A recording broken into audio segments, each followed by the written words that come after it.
Oke, baik. Bismillahirrahmanirrahim. Assalamualaikum warahmatullahi wabarakatuh. Selamat pagi, salam sejahtera buat kita semua. Hari ini kita akan lanjutkan materi kita tentang IoT AI-nya. Eh, Mungkin seperti biasa, sebelum kita mulai, silahkan diaktifkan dulu kameranya untuk keperluan saya capture sebagai berita acara perkuliahan hari ini. Silakan.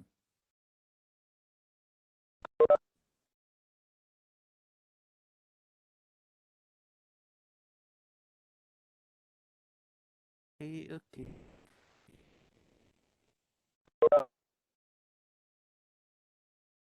Ini perkuliahan minggu terakhir sebelum ujian tidak serius ya. Oke, saya capture dulu untuk halaman pertama. Satu, dua, tiga. Baru apa? Oke, satu, dua, tiga.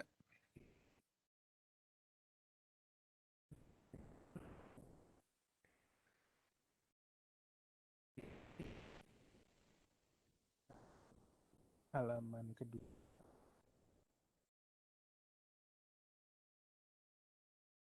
Satu, dua, tiga.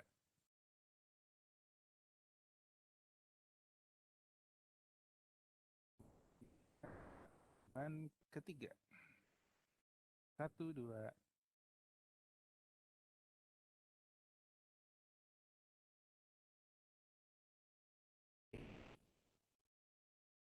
Oke, baik. Terima kasih. Eh, kita mulai bahan sharekan dulu.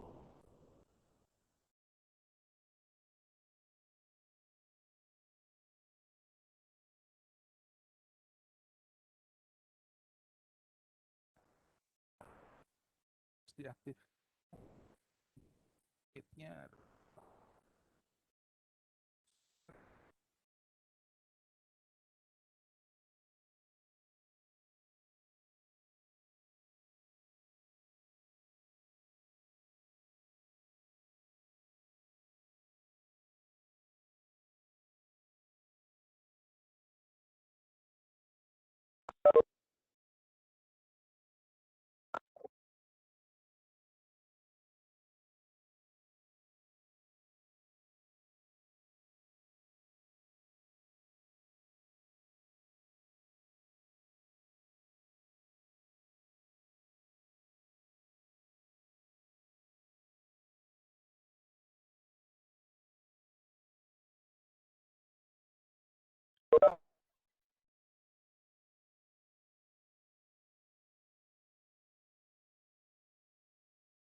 Dah, kok sayanya crash.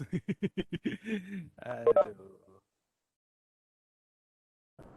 tercrash. Berarti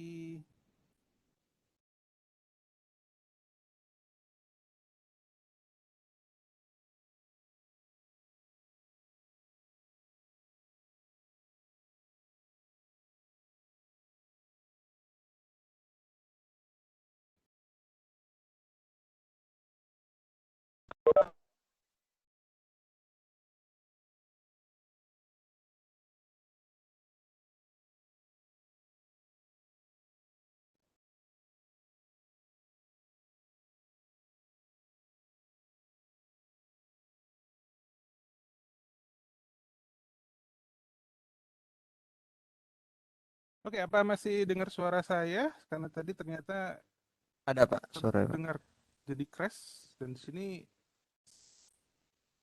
yang lama ini yang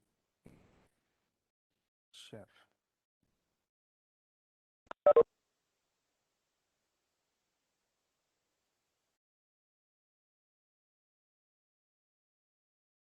Oke, bisa nanti.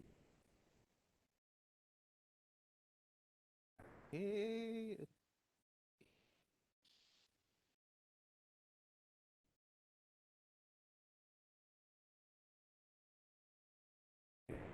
kok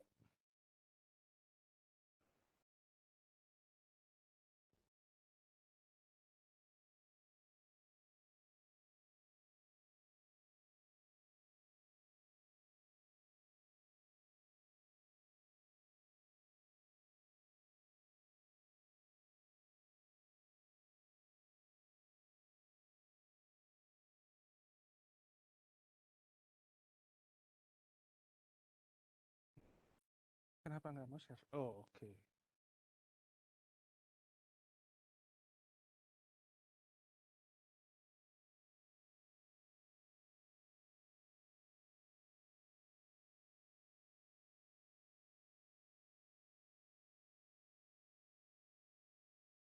Oke, baik. Maaf, ada kesalahan teknis sedikit terjadi crash di Webex saya. Eh, Hari ini kita bicara tentang smart city, ya, di mana kalau udah ngomong smart city ini mungkin apa namanya sudah terbersit di pikiran Anda, kita membuat sesuatu yang sangat berguna untuk masyarakat pada umumnya. Kalau sudah bicara smart city, nanti banyak sekali komponen-komponen yang bisa kita apa namanya gunakan, bisa kita pelajari, kita kembangkan untuk keperluan kemaslahatan masyarakat pada umumnya. Oke, kita bicara konsep. Nah, kalau konsep ataupun definisi dan sebagainya, mungkin di slide-slide berikutnya akan banyak saya skip saja karena saya juga nggak bakal nanya definisi biasanya kalau di dalam dalam ujian-ujian gitu ya. Tapi di sini mungkin ada beberapa pendapat dari berbagai orang tentang definisi dari smart city. Tapi mungkin kalau bisa saya simpulkan, saya pribadi simpulkan, kebutuhan untuk bicara smart city itu definisinya ini artinya ya tadi lebih ke penggabungan teknologi informasi, terus kemudian digabung lagi dengan apa namanya keadaan alam atau keadaan nature yang ada di apa namanya di sekitar kita dan kemudian diolah sedemikian rupa datanya supaya data tersebut dapat membantu maslahatan masyarakat ya. Jadi di sini kita bicarakan misalkan menurut si Fernandes ini kita bicaranya untuk meningkatkan apa namanya kapasitas interaksi antara alam dengan ekonomi gitu ya. Jadi misalkan nanti kalau bicara tingkat polusi itu urusannya dengan tingkat kesehatan. Nah, semakin tinggi polusinya, pasti tingkat kesehatannya juga akan semakin memburuk. Dan kalau kesehatannya memburuk, perekonomian pasti akan menurun. Wah, ya, banyak yang sakit, gak ada yang jualan. Kemarin aja pandemi, dilema juga. Pemerintah melakukan lockdown bagi masyarakat miskin, mohon maaf, optionnya malah jadi dua. Dia keluar sakit kena COVID meninggal, atau dia diam di rumah karena nggak dapat duit, nggak bisa mencari makan, meninggal juga gitu kan. Nah, jadi itu apa namanya sebuah dilema ya. Artinya, berbagai hal untuk mencegah terjadinya wabah dan sebagainya ada problem.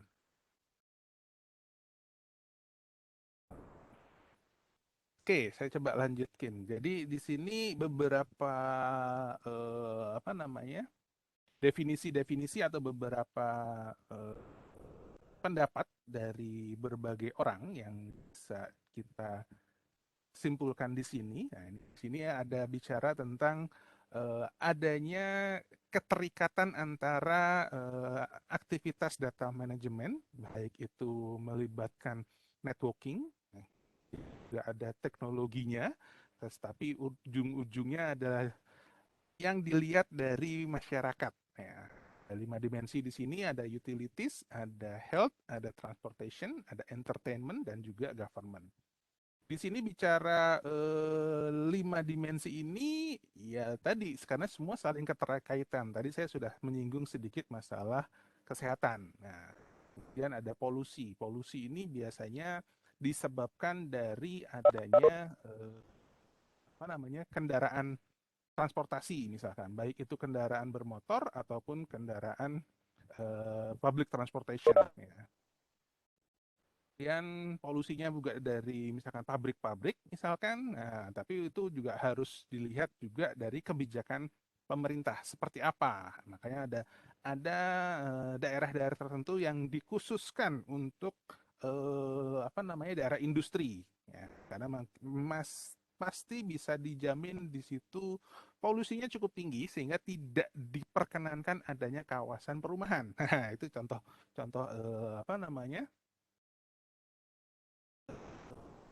istilahnya salah satu kebijakan yang terjadi yang diberikan oleh pemerintah kepada eh, dunia industri atau sektor untuk peningkatan ekonomi ya, dan sebagainya deh.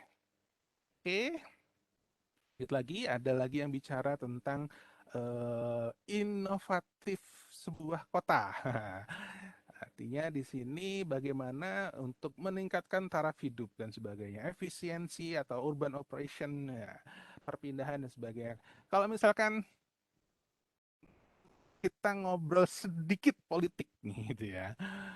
Menurut Anda, silakan chat ya, silakan chat. Seberapa pentingkah apa namanya kereta cepat Jakarta Bandung? Ayo coba kita coba iseng aja gitu.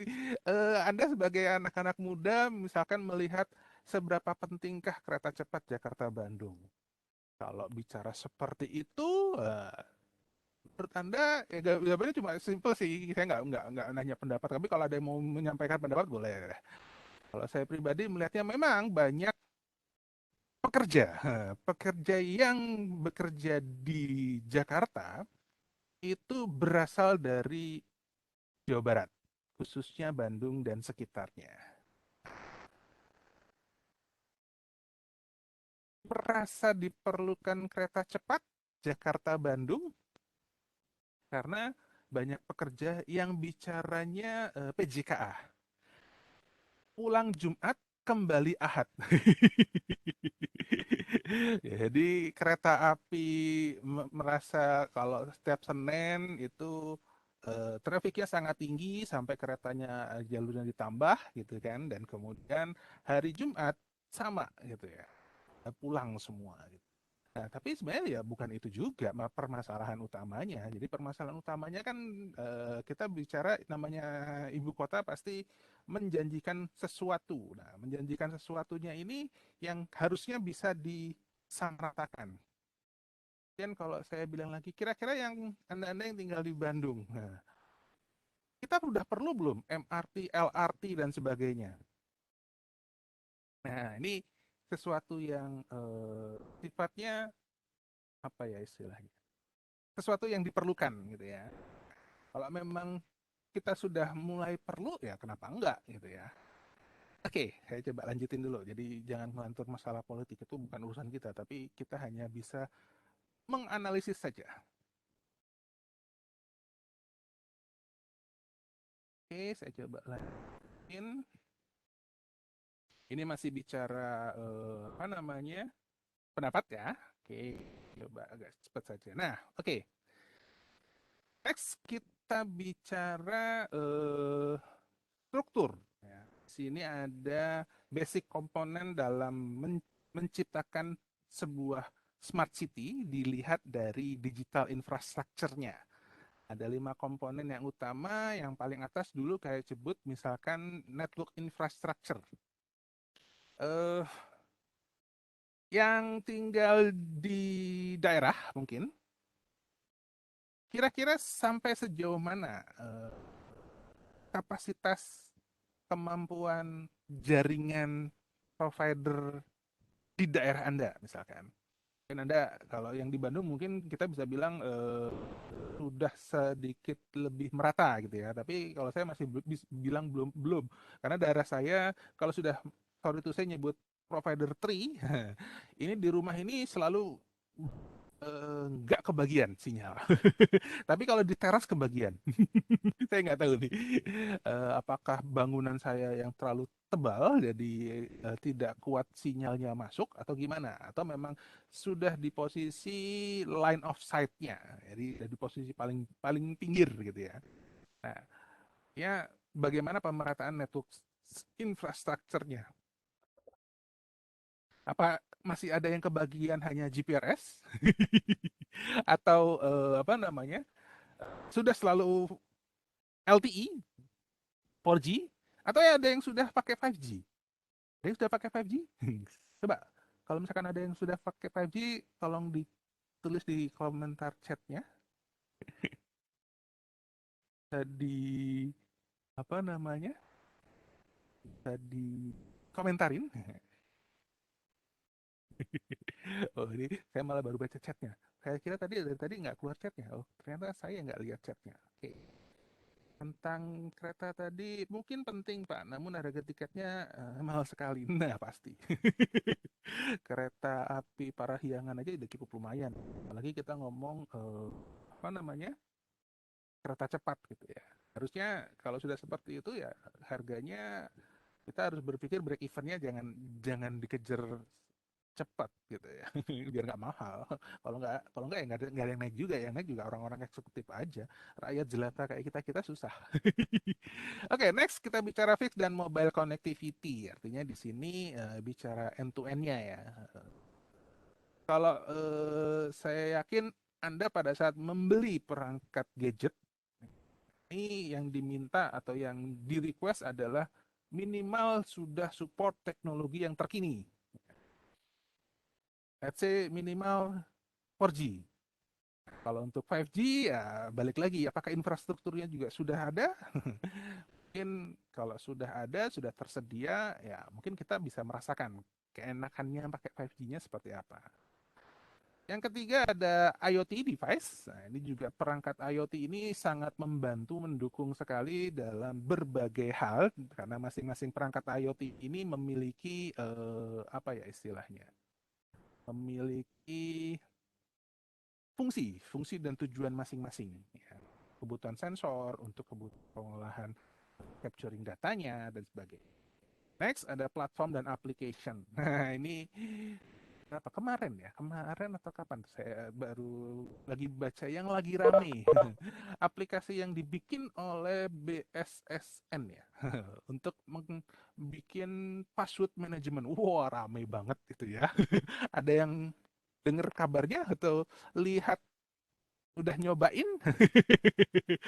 Yang diprotes GUI-nya. Waduh, itu ada bilang ini sih GUI pas zaman saya kuliah ini ya kayak gini masa proyek seharga 3M isinya kayak gini, wah rame itu.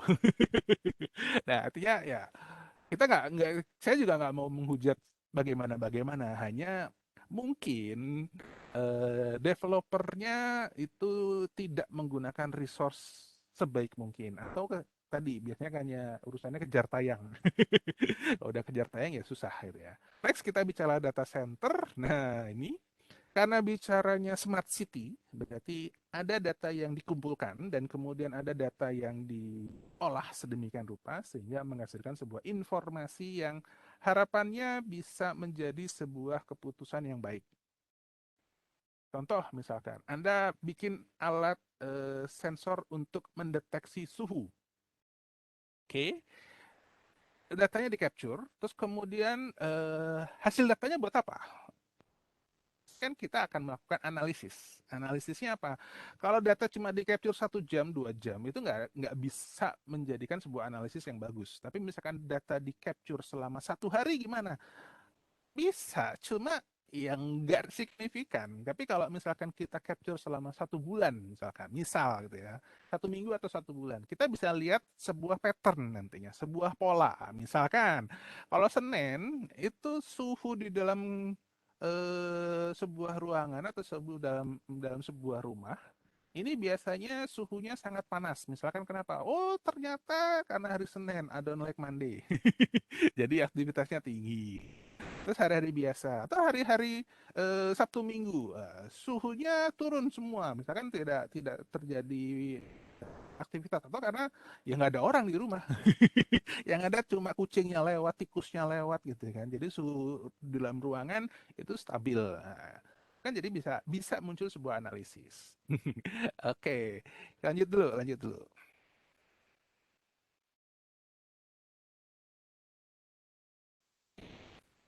Kan, nah ini berbagai teknologi kuncinya.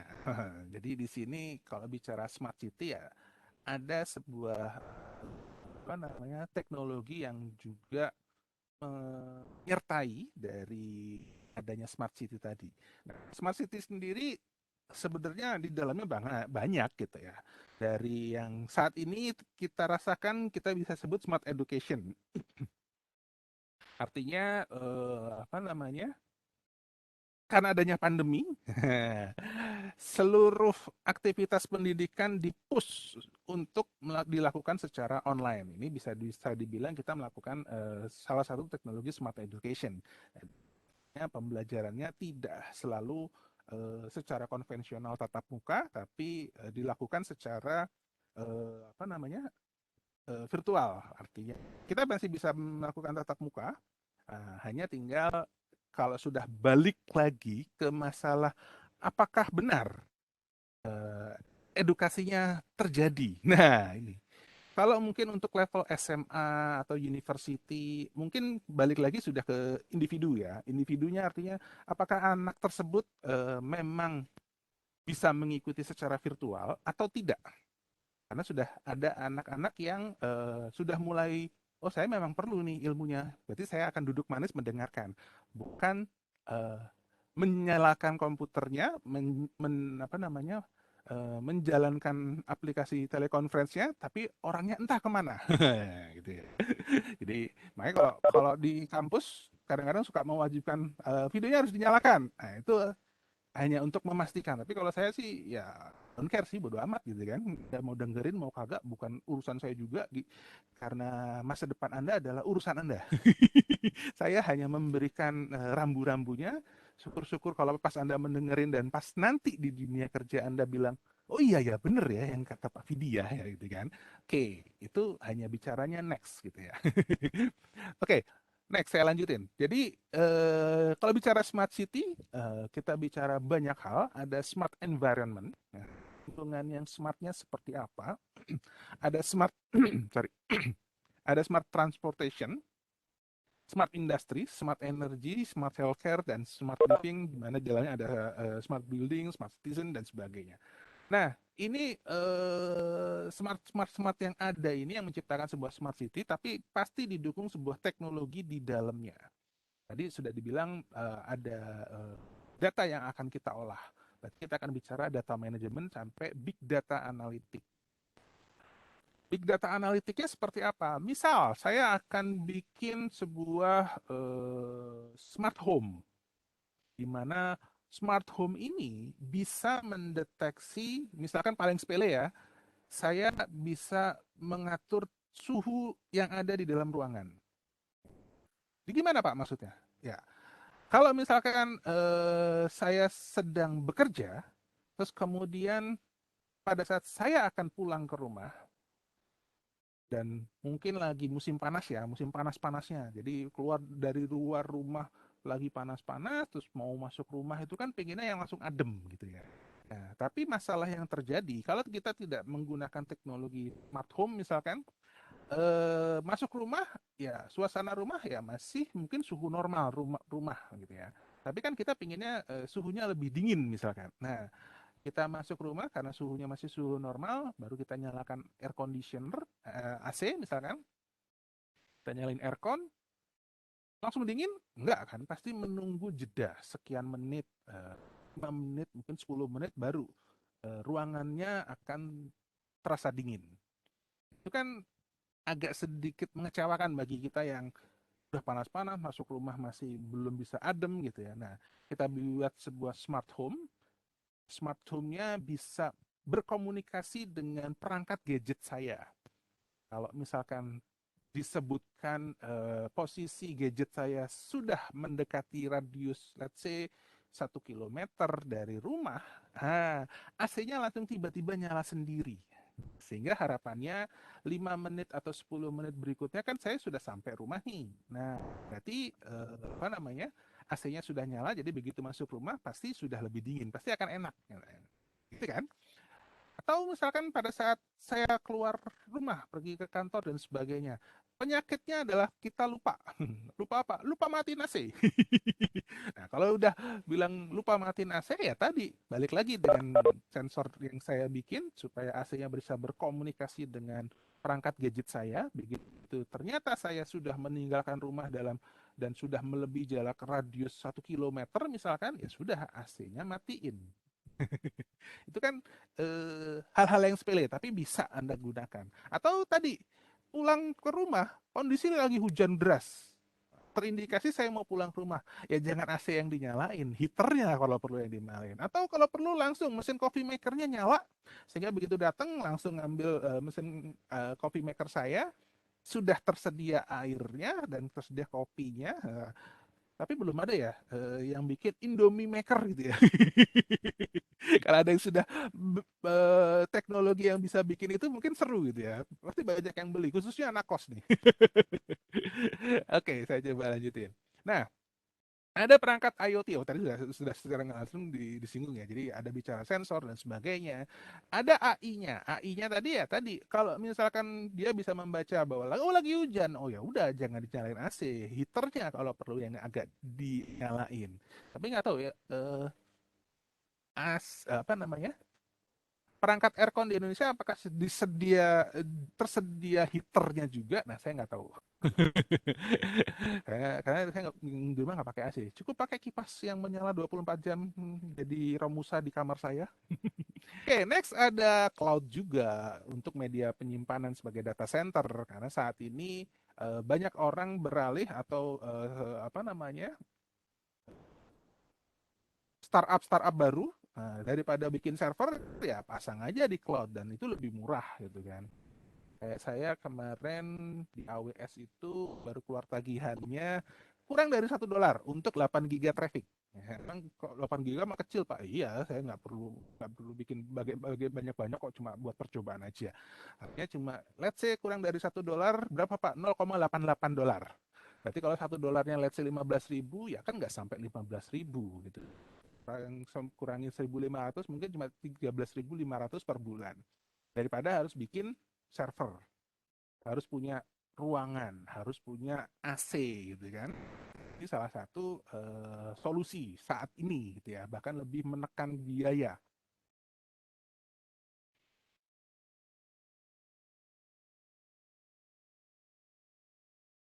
Kalau Anda yang sudah pernah nyobain pakai cloud dan sebagainya, silahkan. Itu benefitnya sama lah. Bagaimana caranya kita belajar. Next, ada yang juga tidak kalah serunya adalah blockchain. Kebetulan udah ngomong blockchain ini, mungkin banyak yang selalu bilang udah ngomongnya blockchain pasti ngomongnya Bitcoin, Pak. Wah, nggak juga sih, karena kita bicara teknologi blockchain. Bitcoin itu adalah salah satu contoh implementasi yang menggunakan teknologi blockchain.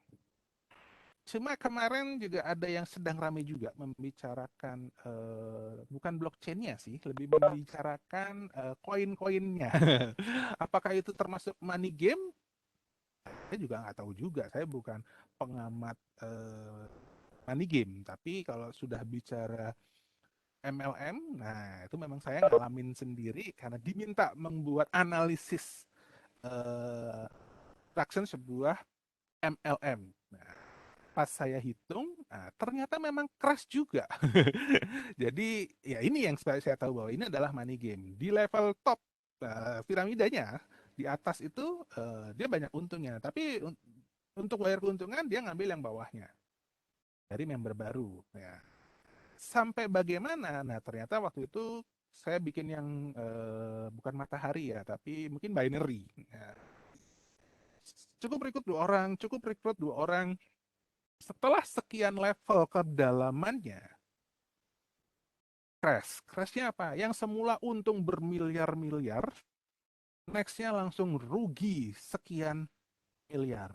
Tambah lagi nextnya sekian triliun. Wah itu udah crash itu. Ya, yang di bawah siap-siap aja bangkrut gitu. Yang atas sih seneng-seneng aja.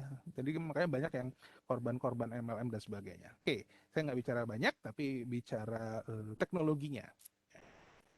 Itu adalah penyalahgunaan aja sih. Oke, saya coba lanjutkan.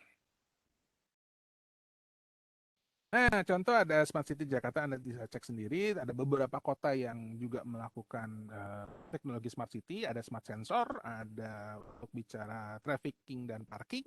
Mungkin di beberapa kota besar saat ini sudah terpasang, contohnya di Bandung, di Jakarta sudah terimplementasi dengan baik. Jadi di apa namanya, di lampu merah ada Pak Cam, ada candid cam untuk mengcapture apakah pengemudi roda empatnya ini menggunakan seat belt atau tidak. Nah, ini kan bentuk dari sensor yang bisa digunakan. Nah, cuma mungkin kalau sudah seperti ini, nanti ke depannya mungkin kita nggak perlu polisi ya. Polisinya hanya mengurus kalau terjadi kecelakaan, terjadi tindak kejahatan. Mungkin seperti itu karena saat ini di Indonesia budaya yang masih tertanam adalah kita taat peraturan kalau lagi ada polisi. Anda-anda juga mungkin secara tidak sadar melakukannya. Misalkan nggak pakai helm, dekat kok dari sini ke situ doang gitu, nggak pakai helm. Ya saya juga kadang-kadang seperti itu, orang cuma muter di komplek doang, nggak keluar-keluar gitu kan, nggak pakai helm ya. Tapi ya pakai helm di komplek juga lucu juga sih sebenarnya. Cuma ke warung beli beli apa namanya satu saset atau beli Indomie satu bungkus pakai helm kan nggak lucu juga gitu. Tapi yang jelas apa namanya kalau untuk di jalan raya, kadang-kadang juga ada orang yang melanggar peraturan karena ya tadi karena nggak ada polisi kok ya udah. Nah, tapi kalau udah sistemnya sudah sensor semua ini lebih seru. Artinya pada saat melanggar sesuatu ada kameranya, tertangkap kamera dan itu jadi bukti. Masalah berikutnya adalah kalau dengan polisi mungkin, sorry itu saya kalau ada saya nyebut ada beberapa oknum yang melakukan oke damai gitu ya. Tapi kalau sudah tertangkap kamera seperti itu, kita mungkin merasa, oh nggak ada polisi, ya ada. Tapi begitu tertangkap kamera, pada saat nanti bayar pajak, nah ini nih seru nih. Bayar pajak baru tuh keluar dendanya. Mau ngelak, ada buktinya kok. Buktinya apa? Ada kameranya, tertangkap kecepatannya berapa, melanggar lampu merah ini atau melanggar dilarang belok dan sebagainya. Nah, itu. Artinya kalau udah seperti itu, harapannya masyarakat Indonesianya juga sudah mulai aware, nggak usah apa namanya bergantung ada polisi atau enggak. Karena apa? Kalau udah mulai dipasang kamera-kamera untuk mengcapture tindak kesalahan seperti tadi, ya mudah-mudahan jadi lebih lancar. Oke, lanjut. Wah, ini kalau udah ngomong Singapura udah pasti nih. Saya nggak mau banyak cerita gitu ya. Artinya mudah-mudahan kalian-kalian yang berkesempatan mengunjungi negara ini, negara tetangga ya. Bahkan kalau dulu sebelum pandemi pergi ke Singapura sama pergi ke Bali lebih murah pergi ke Singapura tiketnya. Saya nggak ngerti juga kok bisa gitu ya. Nah, oke, jadi di situ sangat-sangat banyak sekali di mana kotanya bersih banget, nggak kayak kita. Oh, masih banyak orang yang nyampah. Ketakutannya hanya karena dendanya cukup tinggi. Nah, orang Indonesia mungkin kalau dibikin seperti itu baru nih, baru baru apa ya, baru nggak gitu ya. Tapi mungkin ya ribut dulu. Namanya kalau yang salah ngotot duluan gitu kan kalau di Indonesia kan seperti itu, salah ngegos duluan. Tapi yang jelas di sini karena sudah terpasang berbagai macam sensor sehingga Anda littering atau buang sampah seenaknya pun ya nggak apa-apa, nggak kelihatan orang. Tapi mungkin beberapa saat kemudian baru ada yang nangkep. Polisinya tugasnya nangkep karena Anda melakukan kesalahan. Buktinya apa? Saya nggak tahu. Ini ada kameranya. Terbukti bahwa Anda melakukan tindakan yang tidak terpuji atau tindakan yang melanggar. Nah, ini seru banget gitu ya. Seperti itu. Oke, next lagi Dubai. Oh, apalagi ini. Kalau ini saya udah salutnya bukan masalah teknologinya juga, tapi karena memang kapital negaranya oke ya, penghasil minyak, jadi duitnya turah-turah sampai kalau mau mencari mobil-mobil terkini pun ada, mobil terkini yang sudah jadi rongsok terbengkalai juga banyak di sini. Jadi kalau udah bicara smart city dan smart teknologi yang ada di negara itu, oke lah, saya angkat tangan deh, saya nggak bisa ngomong. Karena memang kapitalnya sangat tinggi sehingga supportnya juga bagus. Kalau di Indonesia mungkin rasa memilikinya masih cukup tinggi. Ini teknologi yang di kita itu rasa rasa memilikinya yang masih sangat tinggi. Jadi ada melihat sesuatu ya rasa memilikinya cukup tinggi. Bawa pulang dan sebagainya. Oh ini lucu bawa pulang. Ya. Jangankan yang berbau teknologi, tanaman aja bisa diembat sama ibu-ibu gitu kan. Karena apa? Lucu, bagus. Gitu. Oke, ini Barcelona juga sama lah. Dan saya udah nggak usah ngomong banyak negara deh. Nah, kita akan bicara functional IoT untuk smart city-nya. Nah, ini. Jadi di sini apa namanya? Banyak yang bisa kita jadikan ide. Misalkan Anda belum punya ide untuk tugas akhir, berarti ini bisa jadi berbagai macam ide yang bisa Anda gunakan. Mana aja di sini ya banyak sih. Mau seperti apa gitu. Tinggal kita bicaranya dari sisi mana Anda ingin melakukan idenya. Karena misalkan nanti di tugas besar nanti biasanya silakan Anda punya ide apa gitu ya. Syukur-syukur nanti bisa diimplementasikan ataupun tidak ya itu balik lagi ke Anda sendiri. Misalkan apa nih? Ini yang paling ada di Indonesia saat ini misalkan kita ngomong smart street light ya. Saat ini Dinas PPJU, Dinas Penerangan Jalan Umum sudah mulai mengubah namanya lampu yang semula mengambil dari listrik, nah sekarang sudah menggunakan solar cell.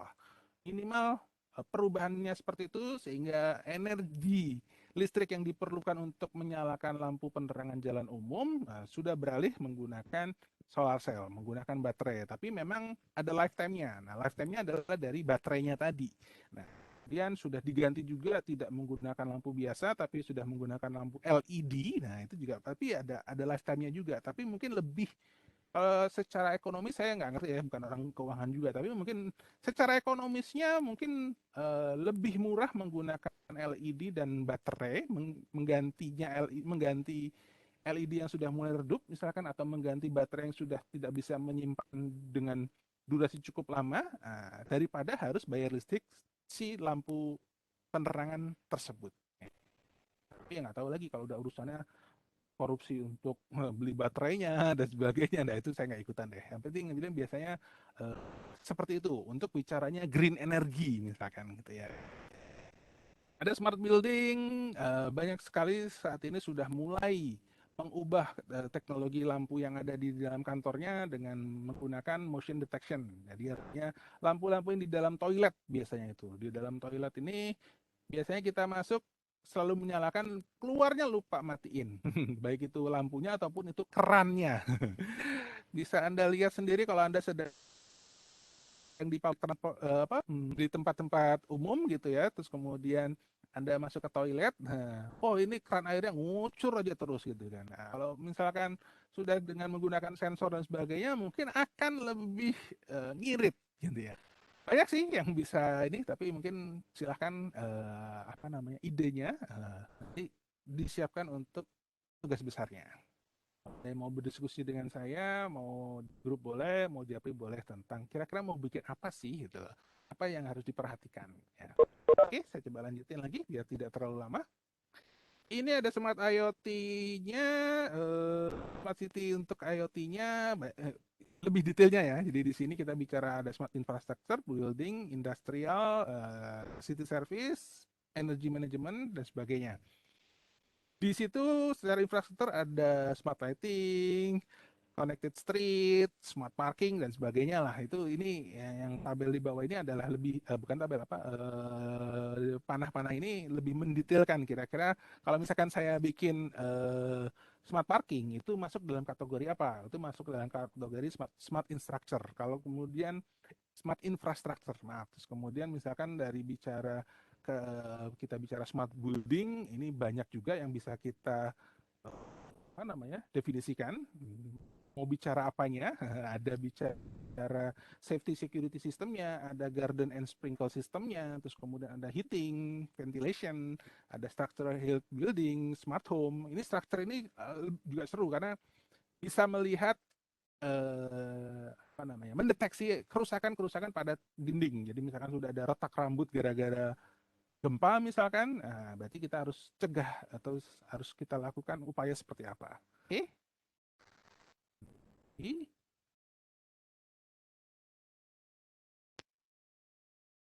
Sama ya, kita bicara IoT solution-nya.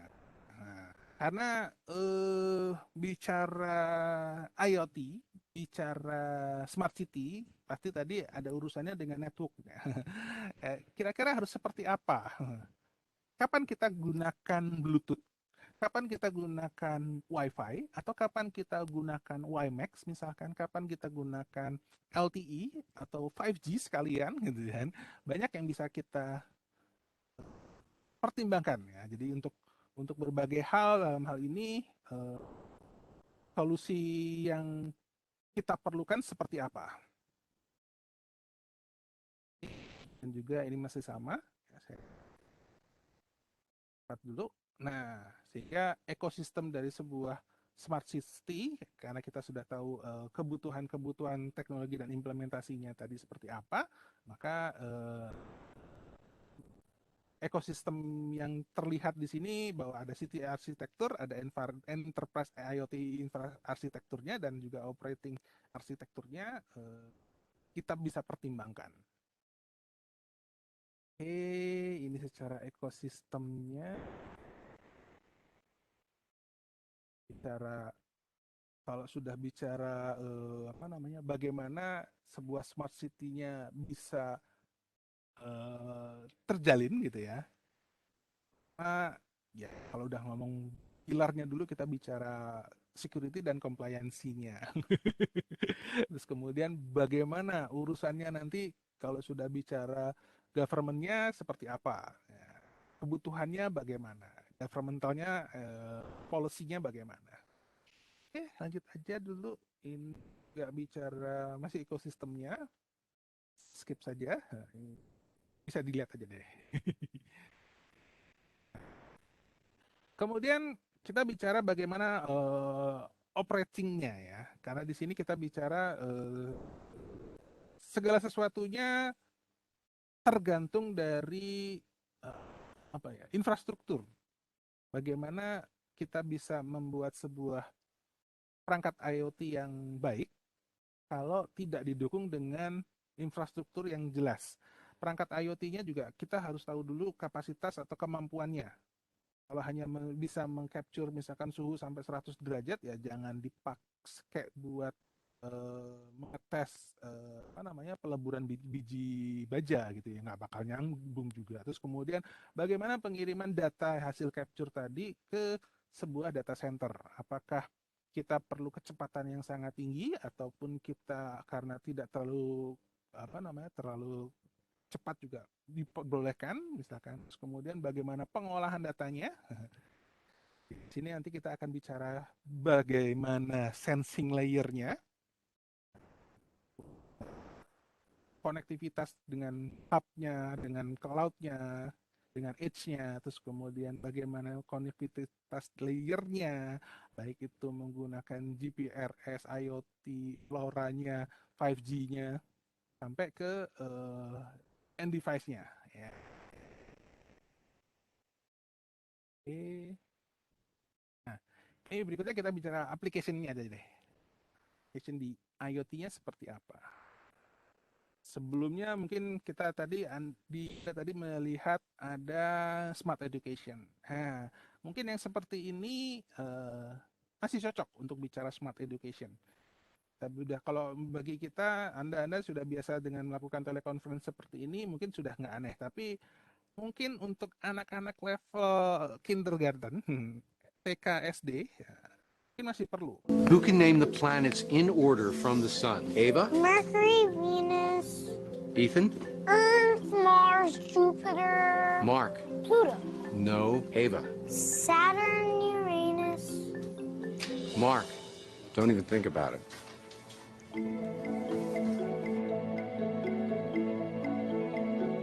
I'm actually due over Bogota in 2 minutes. Gotta go. Bye, Mr. Dolan.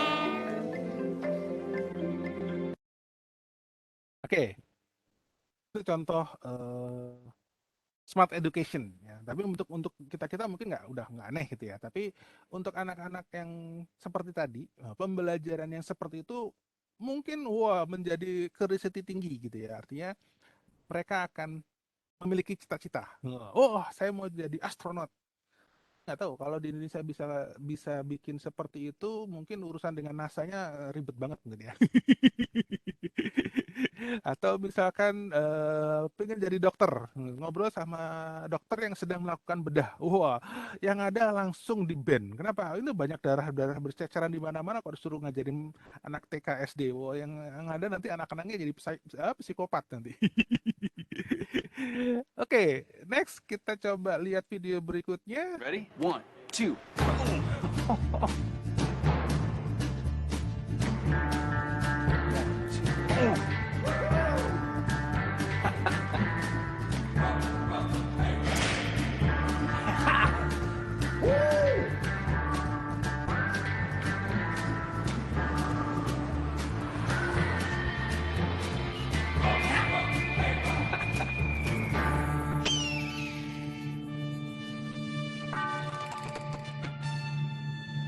One, two.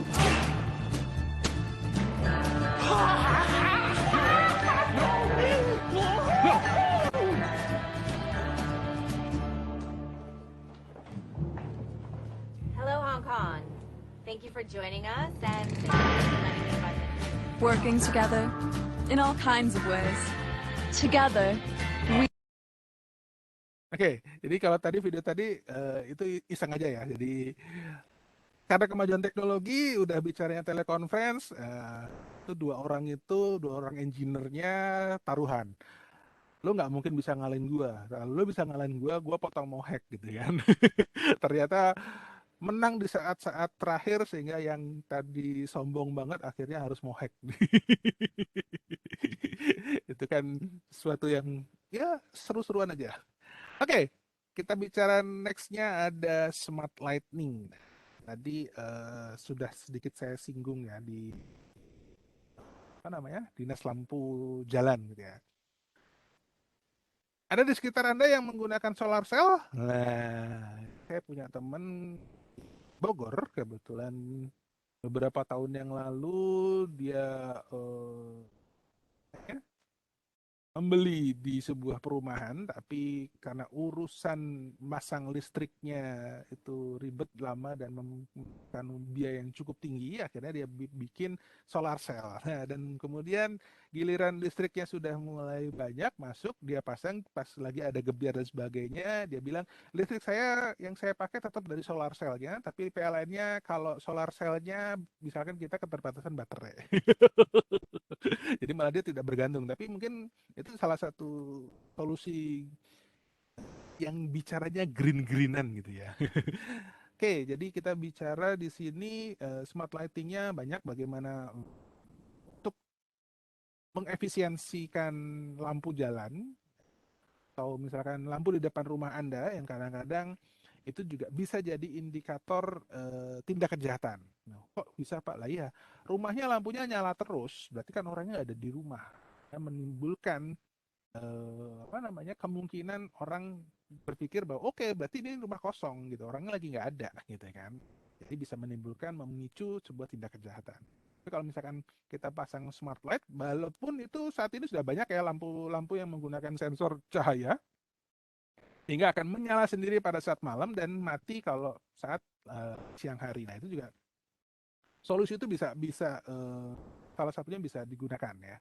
Atau kalau Anda sudah menggunakan teknologi smart lighting, nah, mungkin juga sudah bisa dilakukan timer, kita bisa nyalakan matikan lampu dari remotely dari jauh, tidak hanya tergantung dari apa namanya sensor cahaya gitu kan.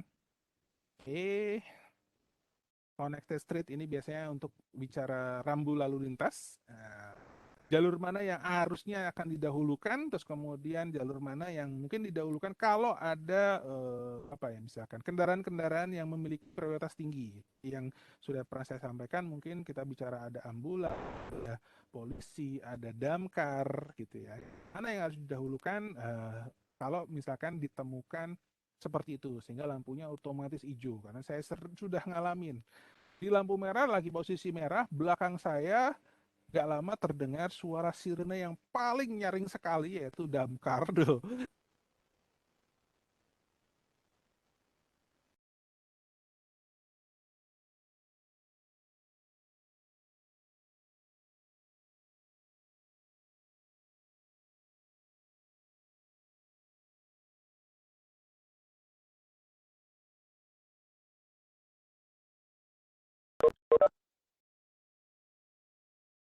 Wah, kok menghilang. Wah, crash lagi nih sepertinya. Apakah suara saya terdengar? Terdengar, Pak. Terputus ya tadi ya? Atau memang sudah terputusnya lama? Saya nggak tahu nih. Baru aja, Pak. Oke, berarti saya bisa lanjutkan lagi ya.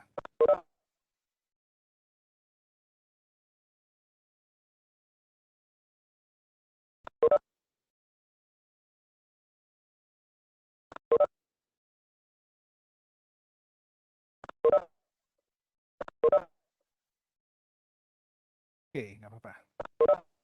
Jadi misalkan kalau bicara connected street ini,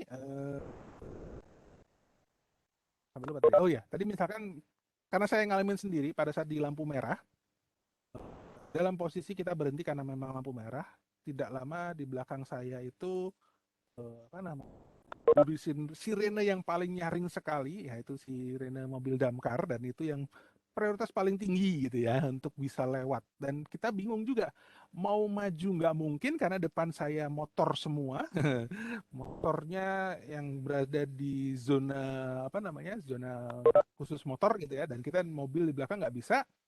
Mau di samping kanan saya juga sama, kendaraannya saya lihat supirnya juga udah panik karena belakangnya damkar mau lewat.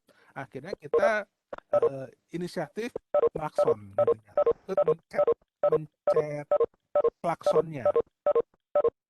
Karena kalau nggak gitu, mungkin motor-motor juga tetap bingung juga, ini mau maju salah nggak maju salah gitu ya. Akhirnya begitu sama-sama kita klakson semua, ya mau nggak mau kita menerobos lampu merah gitu kan.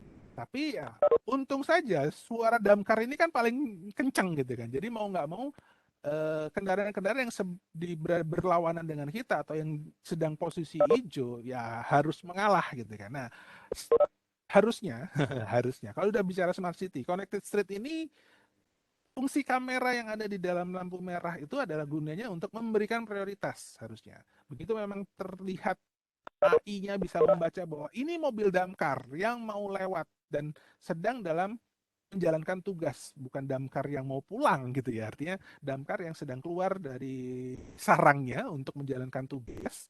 Dan begitu AI Anda bisa apa namanya, mendeteksi bahwa oh ya ini damkar mau lewat nih, berarti jalur ini harus segera dihijaukan.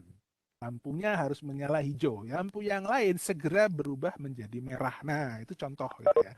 Karena kita bingung juga ini, mau nerobos jalan depan saya, karena saya bawa mobil, depan saya motor semua, kan nggak mungkin juga diterobos gitu kan.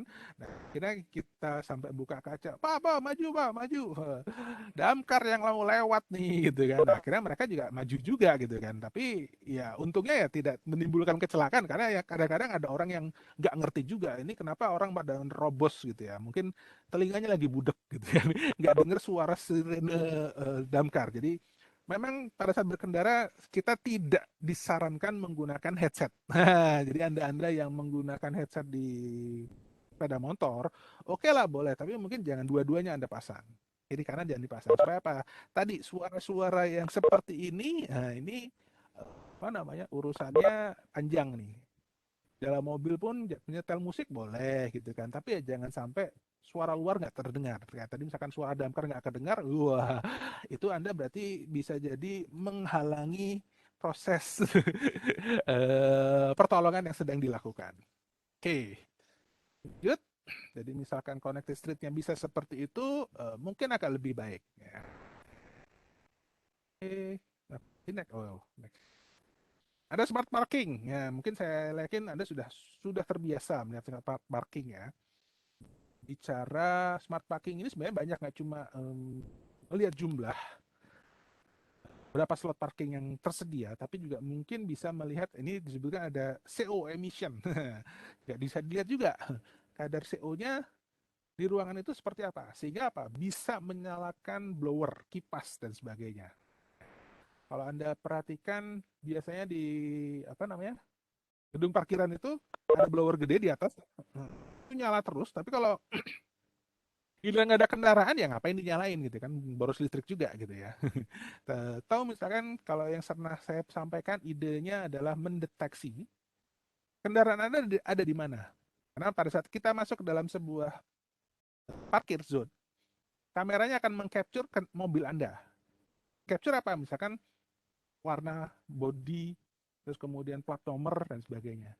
Dan informasi itu harusnya bisa diintegrasikan dengan kalau misalkan Anda lupa posisi mobil ada di mana. Di barcode atau receipt tiket yang kita terima, itu tinggal di-scan saja, nanti sistem akan mencari keberadaan mobil Anda. Sehingga kalau seperti saya yang sudah senior gini, suka lupa tadi mobil diparkir di mana ya, di lantai berapa ya, di dekat tiang yang mana ya. Itu sangat kesulitan. Walaupun kita masih bisa mencet alarm dan sebagainya, yang dipencet alarm di lantai berapa, mobilnya ada di lantai berapa kan juga nggak kena juga gitu kan. Traffic surveillance dan vehicular traffic. Nah ini juga tadi salah satunya tadi ada mobil damkar tadi ya. Kalau yang lain mungkin saya nggak tahu, mungkin nggak kita bikin sebuah papan penunjuk arah, papan penunjuk jalan yang sifatnya dinamis, artinya bisa menginformasikan. Kan kalau di jalan itu misalkan kalau di Bandung lurus itu ke Kosambi, kiri itu tuh ke Lingkar Selatan. Nah, tapi di bawahnya ada informasinya. Ke Kosambi lagi macet. Lingkar Selatan lancar. Itu kan jadi kita bisa memprediksi, oh oke. Berarti kalau lagi macet atau lagi lancar, saya mau lewat jalan mana karena saya mau kemana. Misalkan seperti itu. Itu udah bicara smart traffic lagi tuh. Oke, saya coba kasih video lagi. Ceritanya ini tentang yang tadi. This is the cat that drank the milk and let in the dog that jumped on the woman who brewed the coffee. Brew coffee. That woke the man who was late for work. All right, I gotta go. And drove the car Driverless mode engaged. that found the parking spot. Find parking space. Parking space found. That alerted the door that opened the control room. Hey, Bob. That secured the data, that directed the turbines, that powered the sprinklers, that watered the grass, that fed the cow, that made the milk, that went to the store, that reminded the man to buy the milk. It was poured by the girl who loved. Oke, itu tadi juga contoh implementasinya ya. Jadi segala sesuatunya digabungkan, ada otomatis bikin kopi, bangunin orang dari tidurnya, smart. Mungkin saya bikin smart wake up, otomatis membangunkan kita kalau kita ketiduran. Caranya bisa banyak. Di alarm nggak bangun-bangun juga, guyur pakai air misalkan, atau ditabok misalkan. itu contoh-contohnya ya. Oke, next ada smart building. Cara smart building ini juga banyak sekali yang bisa kita lakukan. Tidak hanya tadi bicara lampunya, kita juga bicara suhunya, bicara tekanan udaranya, apalagi kalau sudah biasa di ruang ber-AC gitu ya. Biasanya kalau kelamaan di ruang ber-AC juga kulitnya kering-kering, yang kita kerja atau Anda nanti bekerja di bagian server, siap-siap aja itu. Itu udah posisinya kita udah kayak di kutub aja tuh. Kayak dulu ngalamin seperti itu. Ada smart home, tadi beberapa juga sudah saya sampaikan ceritanya. Salah satu ide-idenya mungkin, baik itu apapun itu, Kayak sekarang mungkin Anda juga ngalamin gitu ya. Lagi nonton TV, yang ada TV nonton Anda karena apa? Anda ketiduran. Nah, bisa nggak bikin smart TV-nya melihat mendeteksi kalau penontonnya nggak ada yang nonton, TV-nya mati leh. Karena Pak saya sering tuh. Niatnya nonton TV, tapi setelah berapa jam TV-nya nonton saya. Harusnya kan kalau dibikin smart TV, TV-nya bisa lihat. Oh, nontonnya matanya merem kok. Dan tidak ada gerakan selama sekian menit. Nah, udah. Ini lagi bobo ini orangnya. Matiin aja TV-nya gitu ya, sebagainya. Ini banyak sih yang bisa kita lihat karena itu apa ya istilahnya? Kejadian-kejadian yang sering gitu ya. Jadi kalau kita bicara smart TV bukan hanya TV-nya LED terus bisa connect internet dan sebagainya. Kalau perlu ya tadi TV-nya bisa mendeteksi ini ada yang nonton nggak sih gitu loh. Kalau radio mungkin saat ini udah mulai jarang. Ada yang masih dengerin radio? Karena kalau radio bingung juga. Ini siapa yang dengerin? Gimana ngedeteknya coba?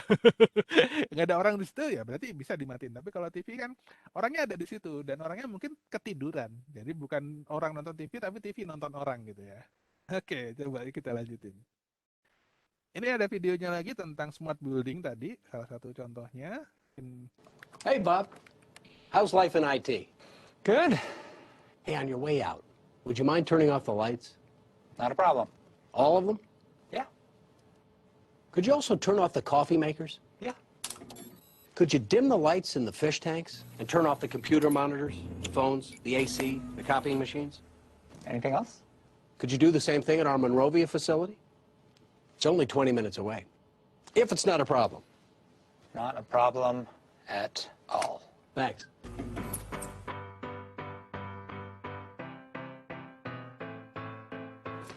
Oh, All done. done. Yep.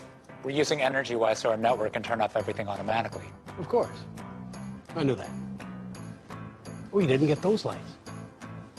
You're right.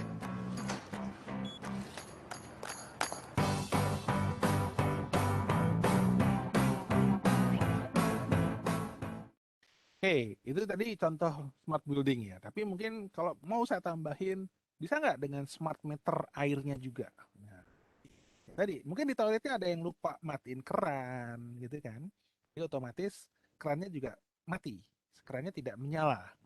Atau apa namanya? Mungkin nggak? Sorry to say, flush toilet. Ada yang habis kencing, lupa nyiram. Atau kebalikannya, buang yang besar-besar lupa nyiram. parah. Jorok banget. Tapi ya mungkin aja orang Indonesia kan joroknya minta ampun gitu ya. Jadi itu bisa jadi ide gitu ya. Untuk bicara smart building. Nah, kalau udah seperti ini artinya yang ditakutkan tuh kalau lagi ada error. Errornya apa? Ada dalam gedung tapi tidak dideteksi sama sensor. Wah, bahaya. Kekunci di gedung yang ada. Tapi ya itu kan salah satu solusi ya. Tapi perkara solusi itu pasti ada failure-nya, ada kegagalannya. Tapi ya mudah-mudahan kegagalannya sangat kecil sekali sehingga tidak terlalu terjadi. Forest fire detection untuk smart environment misalkan. Indonesia dianggap sebagai paru-paru dunia karena ada Kalimantan dan Sulawesi yang masih memiliki hutan yang cukup banyak. Tapi saat ini sudah mulai terganggu dengan sering adanya kebakaran. Karena cara kita mendeteksinya. Lihat di situ tingkat kelembaman. Nah, kalau misalkan itu sudah kering, berarti potensinya kalau kering banget, potensinya ada sedikit panas aja di situ bisa menyebabkan kebakaran, titik spot dari kebakaran, sehingga harus diperhatikan lebih lanjut. Ini contoh nih ya.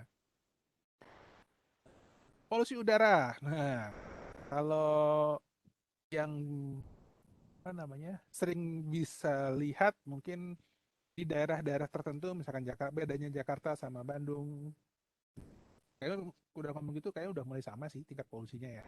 Tapi mungkin kalau udah bicara daerah-daerah di pegunungan mungkin agak sedikit beda gitu ya. Jadi di sini kita bisa lihat tingkat air pollution-nya harusnya seperti apa. Kayak kemarin kalau nggak salah akan diberlakukan uji emisi kendaraan gitu ya. Kendaraan-kendaraan yang belum ada uji emisinya emisi gas buangnya yang sangat jelek tidak diperkenankan atau bahkan kena denda atau udah harusnya dimuseumkan saja. Oke, ada earthquake early detection, ada radiation level, ada snow level monitoring landsat dan avalanche avoidance. Jadi berbagai smart environment tadi ini untuk mencegah apa namanya early detection adanya gempa bumi. Indonesia kaya dengan ini gitu ya. Bahkan gara-gara earthquake-nya ini ataupun adanya patahan dalam bumi sehingga menyebabkan berikutnya adalah tsunami. Oke, so gimana nih? Mungkin yang nonton film apa ya? Yang ada makhluk asing terus kemudian dia menggunakan buoy yang ada di laut untuk early detection tsunami. Nah, itu contohnya. Nah, jadi kalau kita pasang seperti itu, dia akan selalu mengirimkan sinyal data, informasi bahwa kalau airnya surut, berarti apa namanya? Kalau air lautnya turun melebihi dari standarnya, berarti ini terdeteksi bentar lagi akan ada tsunami. Tapi kalau gelombangnya apa namanya dari sudah mulai melebihi garis pantai, garis air lautnya normalnya, nah ini tsunami-nya nih udah datang gitu kan. Jadi early detection-nya seperti itu. Kalau earthquake mungkin ya tadi adanya patahan, tapi kalau earthquake-nya karena gunung, juga yang biasa di geologi juga mungkin yang mengambil topiknya pegunungan dan sebagainya juga dia bisa mendeteksi bahwa gelombang magma ini bisa menyebabkan gempa juga gitu ya. Oke. Ini beberapa smart environment yang bisa kita gunakan atau bisa kita gunakan. Oke, ini salah satu contohnya juga kita bicara Today, healthcare. my ambulance knew all about a bike accident just by talking to a helmet. It grabbed the patient's record before we even picked him up. It found out the doctor we needed was at St. Ames. And it got his okay on treatment from miles away. It even pulled strings with the stoplights. My ambulance talks with smoke alarms and pilots and stadiums. But, of course, it's a good listener too. Today, Cisco is connecting the Internet of Everything, so everything works.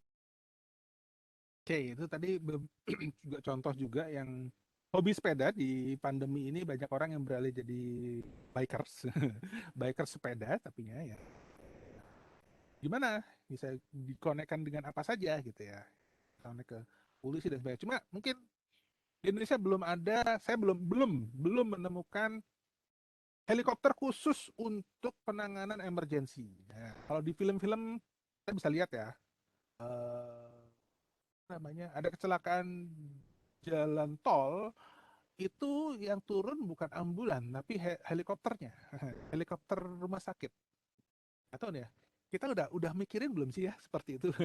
Kalau misalkan kayak kejadian yang terakhir kemarin ada bos sebuah toko gitu ya kegencet, jatuhan apa namanya kontainer, permasalahannya udah jadi macet, ambulannya gimana datangnya gitu, mobil ambulannya apa nggak pakai helikopter yang udah jelas bisa mencapai manapun dengan cepat gitu ya. Tapi mungkin kita kan belum sih, kapital kita belum cukup untuk fasilitasi sebuah helikopter ada di rumah sakit. Tapi ya mudah-mudahan nanti generasi Anda sudah berikutnya kapitalnya sudah lebih baik. Oke, kita bicara infrastruktur di IoT. Banyak yang bilang 5G. Nah, kalau saya jujur terus terang saya karena belum merasakan 5G-nya, saya tidak bisa komen banyak. Tapi yang jelas di sini peneliti pada bilang bahwa recommended-nya sangat-sangat bagus kalau kita menggunakan 5G. Berbagai hal, dari end-to-end latency-nya, dia lebih kecil ya dibandingkan 5G. Terus kemudian mobile data volume-nya, kecepatannya sampai 10 terabyte. Nah, sekarang kan kita baru bicara mega ya. Udah sampai 10 tera. Kemudian jarak misalkan, terus kemudian mobility-nya. Kalau misalkan Anda sedang bergerak dengan kecepatan 500 km per jam pun, itu masih bisa connect. Wah, mampus kan itu. 100 km per jam, pertanyaannya adalah mobil mana? Atau misalkan kecepatan kendaraan seperti apa? Atau nih kereta cepat mungkin bisa ya. Artinya kalau Anda dalam kereta cepat, masih bisa komunikasi. Ngobrol pun masih tidak putus-putus. Oke, kita bicara seperti itu. 5G-nya. Ada apa namanya? Penggunaannya ada enhance, ada ultra, ada massive, ada ultra high speed. Nah, ini beberapa framework yang bisa ditawarkan di 5G-nya. Ini juga penggunaan 5G-nya seperti apa biasanya. Kalau udah bicara 5G gini, mungkin kita nggak hanya tatap muka seperti ini. Saya bisa menggunakan alat peraga dan Anda juga bisa lihat gitu kan. Ya, kayak di film-film deh. Tapi ya mungkin belum sekarang. Mudah-mudahan di generasi Anda berikutnya yang sudah bisa memanfaatkan teknologi 5G lebih baik. Oke, mungkin ini saja yang bisa saya sampaikan untuk hari ini. Sekiranya ada pertanyaan, kami persilahkan. Nah, mohon maaf, barangkali tadi beberapa kali putus. Saya nggak tahu nih apakah dari Webex-nya atau karena jaringan sinyal saya yang sedang tidak bagus. Dan yang saya sampaikan bisa diterima, bisa didengar. Kalaupun enggak, seperti biasa nanti Anda bisa cek di recording session-nya ya. Ada yang komunikasinya tidak terdengar dengan jelas bagi Anda. Baik, saya kasih kesempatan 1-2 menit, silakan barangkali ada yang ingin ditanyakan.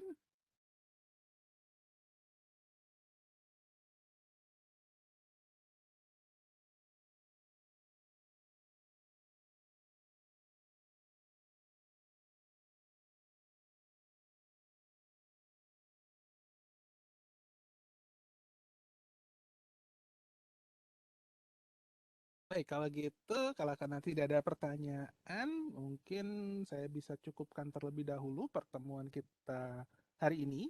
Dan selamat menempuh ujian tidak serius. Untuk UTS-nya, mungkin Anda bingung kenapa tidak terjadwal di di portal ya. Nah, saya nunggu dari Pak Bayu.